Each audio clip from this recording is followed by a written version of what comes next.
Hey everyone, Amy Clinton here from Midlife Reignited. I am coming in today to talk about the story that you create. I do my best to always be positive.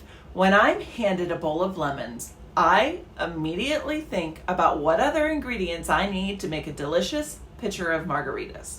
Because who just wants to eat a bitter lemon all by itself, right? But here's what I know. We all, in fact, will be handed at least a few extra bitter lemons in our life, and we won't have any of the ingredients to tame the bitter. That is a fact. Life is funny that way. And as much as I wish that it could always be sunshine and rainbows, we will all experience our fair share of trauma, disappointment, bad decisions, along with a host of all the other things that just feels downright unfair.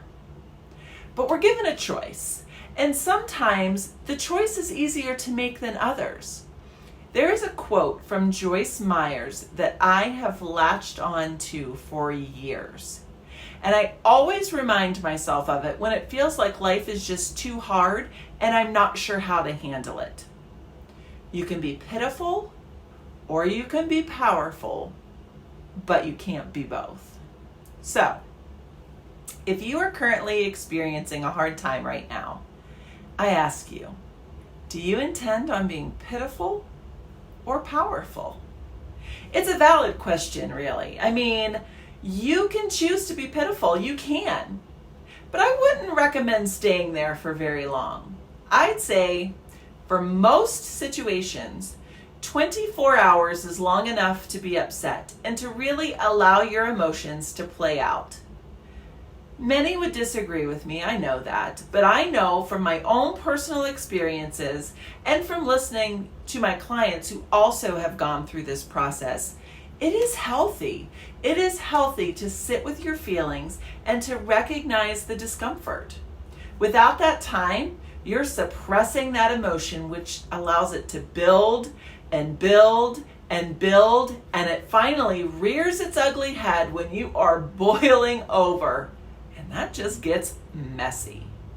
So after you've sat and you've felt pitiful for a bit, it's time to make a conscious decision to be powerful.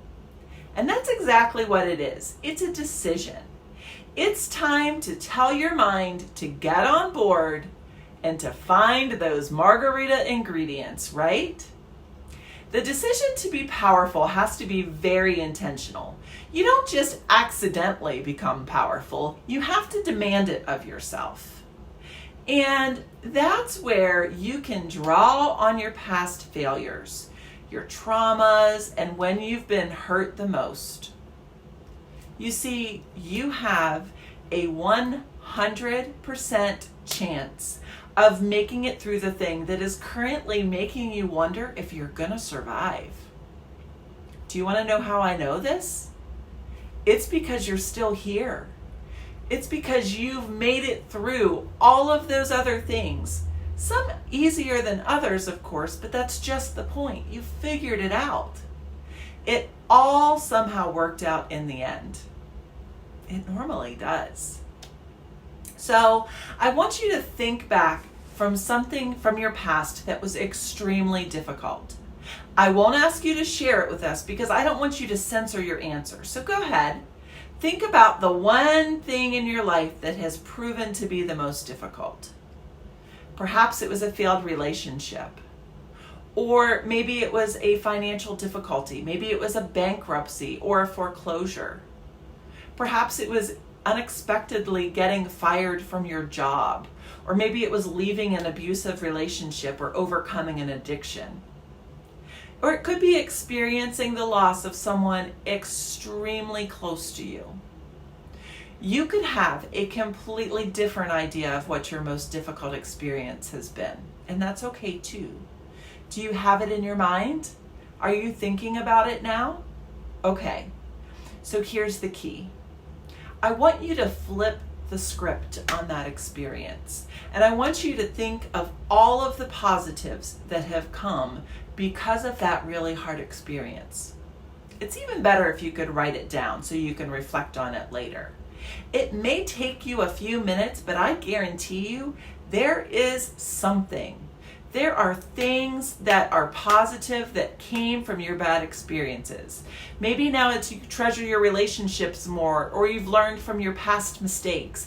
Maybe you've built your dream career or started saving for a rainy day. Maybe you've become an advocate for others in a similar situation, or you learned to rely on yourself for your happiness. Or even better, you've learned to take care of yourself. Whatever it has made you stronger. It has helped you become more powerful so the next time the shit hits the fan, you already have an idea of what to do and a little more confidence that you trust that you are going to succeed.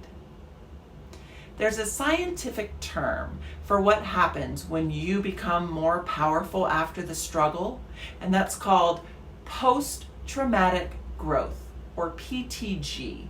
By definition, post-traumatic growth is a form of positive changes that people experience as a result of struggling with a major life crisis or a traumatic event. PTG happens when someone who struggles to bounce back from an experience, from a traumatic event, it makes them question their core beliefs. They undergo psychological struggles. They challenge their capabilities, and finally, they achieve a sense of personal growth. Most likely, the positive things you remembered from your hard experience is because of your post-traumatic growth. The changes you experience are on a fundamental level. You gain personal strength. You have a greater appreciation for life. You become aware of new possibilities that you've never noticed before.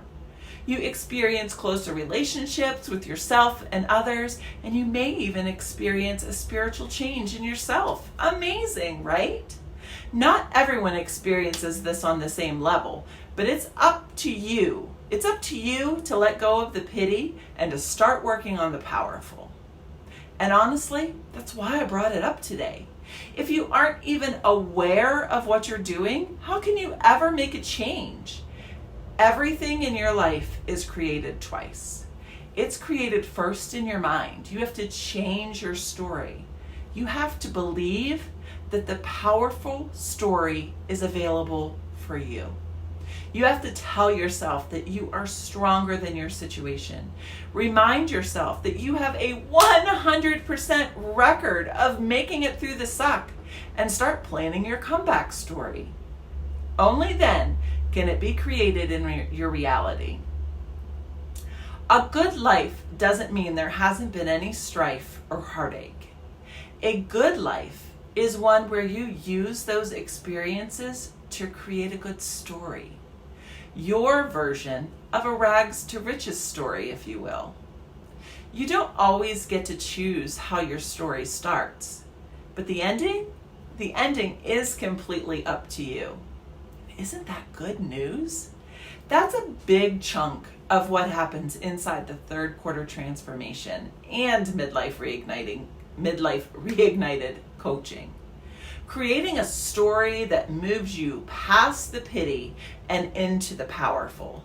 We're creating stories full of passionate relationships, fulfilling careers, peaceful homes, and learning to rely on your own power to create a story that's worth sharing. And all that started because of a bad past experience that someone needed to improve. And it's happening, sometimes faster than I ever could have imagined, all because we're learning to love ourselves enough to demand that we become more powerful, passionate midlife mamas. And isn't that what we all deserve? If that really resonates with you and you could use some guidance on finding your power, I'm your girl. Reach out to me on Facebook. I'm Amy Clinton, or follow me on Instagram at Midlife Reignited. That's all one word. Feel free to direct message me on either of those platforms or send me an email at amy@amyclinton.com to start a conversation about how to find your power and how to get more information about either of my programs, the Third Quarter Transformation or Midlife Reignited. I am here for you. I got you. We can go through this together. Okay, so that's all for today. If you found this video helpful, please subscribe to the channel and like the video. It'll also help you to be alerted whenever a new one is released. It also helps me to get in front of more women who, like you, may need a little encouragement and want to reignite their passion for life. Okay, so that's all for today. I will see you again soon. Have a wonderful day. Bye-bye.